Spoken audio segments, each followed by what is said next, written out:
মধ্যপ্রাচ্য যুদ্ধ বন্ধ না হলে চলমান জ্বালানি সংকট পুরোপুরি দূর হবে না বলে শঙ্কা প্রকাশ করেছেন অধ্যাপক ডক্টর ম তামিম। রাজধানীতে ডিবেট ফর ডেমোক্রেসির বিতর্কে কথা বলেন তিনি। এই সময় প্রতিষ্ঠানটির চেয়ারম্যান হাসান আহমেদ চৌধুরী কিরণ জানান, জ্বালানি তেলকে কেন্দ্র করে সরকারকে বেকায়দায় ফেলার অপতৎপরতা রুখে দিতে সজাগ থাকতে হবে গোয়েন্দা সংস্থাকে। মিজান শাহজাহানের রিপোর্ট।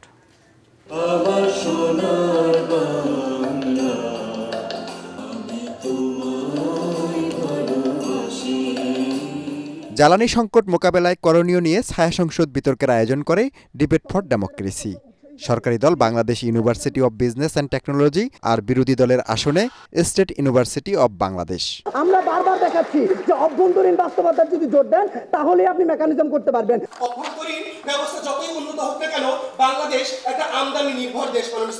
বিতর্কের মূল্যায়ন করতে গিয়ে ইন্ডিপেন্ডেন্ট ইউনিভার্সিটি অব বাংলাদেশের উপাচার্য জ্বালানি বিশেষজ্ঞ অধ্যাপক ডক্টর ম তামিম বলেন, মধ্যপ্রাচ্য যুদ্ধ দীর্ঘায়িত হলে মূল্য দিতে হবে বিশ্বের অনেক দেশকেই।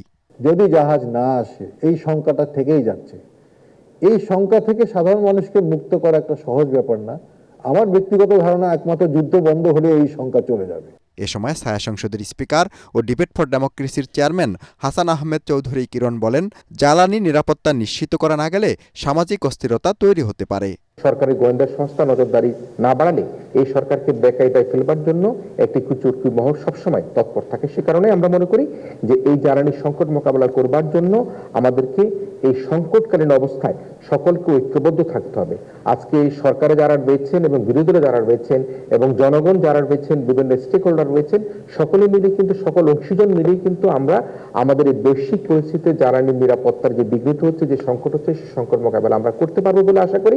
আসন্ন বাজেটে নবায়নযোগ্য জ্বালানি খাতে অধিক বরাদ্দ দিয়ে নিজস্ব সক্ষমতা বাড়ানোর তাগিদ দেন তারা। মুন্সিয়ানার সাথে করতে হবে, যদি স্বল্প মেয়াদী ভাবে সাপোর্ট দেওয়া যায়, দেওয়া গেল, কিন্তু দীর্ঘমেয়াদী যদি যুদ্ধ চলতে থাকে, জ্বালানি সংকট থাকে, তাহলে কিন্তু সরকারকে এই ধরনের চাপ আর হয়তো নেওয়া সম্ভব নাও হতে পারে। বাজেটে এই মুহূর্তে আমাদেরকে আইডেন্টিফাই করে নবায়নযোগ্য জ্বালানির ব্যাপারে একটা বড় ধরনের বিনিয়োগ আনতে হবে।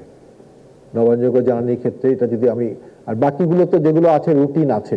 অভ্যন্তরীণ ব্যবস্থা জোরদারে জ্বালানি সংকট মোকাবেলা সম্ভব শীর্ষক সংসদ নেতা কর্তৃক উত্থাপিত প্রস্তাবটি গৃহীত না হয় বিজয়ী হয় বিরোধী দল state university of Bangladesh. Mizan Shahjahan, ATN Bangla, Dhaka.